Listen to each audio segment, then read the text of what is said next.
স্বামীর কাজ দেখো, সংসারে কোনো কাজ ঠিকমতো পারে না, কাজ দিলে সেই কাজের দফারফা সেরে ফেলবে। রাধে রাধে বন্ধুরা, কেমন আছো সবাই? আশা করি সবাই ভালো আছো, সুস্থ আছো। সকাল থেকে আজকে ব্লগটা শুরু করছি, অনেকখানি বেলা থেকে আজকে ব্লগটা শুরু করলাম।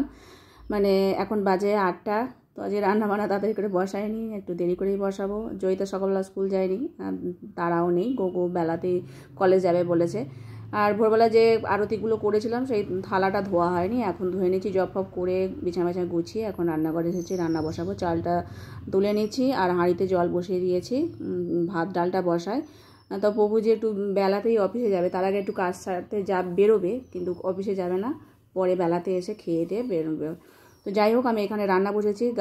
গাছে সেই কুমড়ো শাক হয়েছিল বললাম, তো একটুখানি রেখে দিয়েছিলাম, সেই গাছটা পুরো কেটে নিলাম, মানে একদম হলুদ মতো হয়ে যাচ্ছে, গাছ হবে না বলে।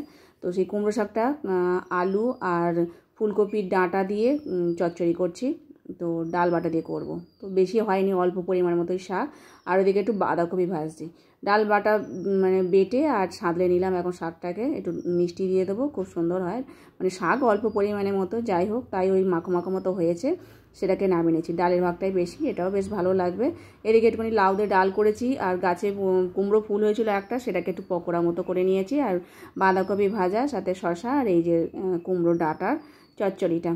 তো যাই হোক, এখন ভগবানকে সেবা দিয়ে দেবো। প্রভুজি অনেকক্ষণ আগেই বেরিয়ে গেছে, খেয়ে যায়নি, বললাম না বেলাতে এসে খেয়ে দিয়ে আবার অফিসে যাবে, সেই জন্য আমারও সেবা দেওয়া হয়ে গেছে। সেবা দিয়ে আর সমস্ত কিছু প্রসাদি করে রেখে দেবো, ও আসলে সকলে মিলে খাওয়া দাওয়া করবো।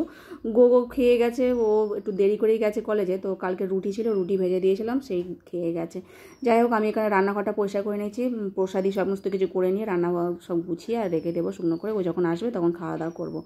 এটা আবার অনেকক্ষণ পর কানেটাকে ভিজিয়ে রেখেছিলাম, মানে খুব নোংরা হয়েছিল, রেগুলার ইউজ করছি বলে একটুখানি নোংরা জমেছিল, তো একটুখানি ব্রাশ দিয়ে আর শ্যাম্পু দিয়ে ঘষে নিয়েছি, পরিষ্কার হয়ে গেছে।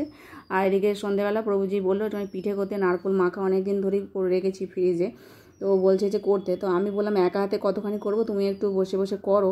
তো ওই করতে দিয়েছি, মানে কোনো কাজ ঠিক মতো করে না। এটা আমি করেছি, এটা ও করেছে, দেখতে পাচ্ছ কেমন হয়েছে। প্রত্যেকটা যেন নারকেল বেরিয়ে যাবে, এটা যদি দুধে দিই তো দুধে সব খুলে বেরিয়ে যাবে আর জিনিসটাই নষ্ট হয়ে যাবে।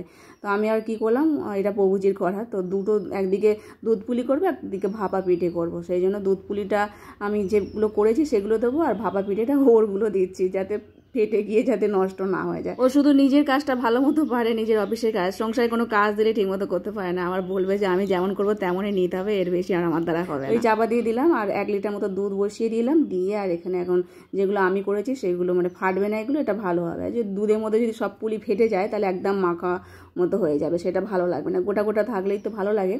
খেজুর গুড় দিয়েছিলাম, তার সাথে একটু রুটি আর বেগুন ভেজেছিলাম, এই রাতের পোষা। তার মানে আমি যেদিনকে পিঠে করি যাই করি না কেন, রুটিটা আমাকে করতেই হবে। তো যাই হোক, এই রাতে মহাপ্রসাদ, আর আজকে আমাদের ভিডিও শেষ করছি। হরে কৃষ্ণ।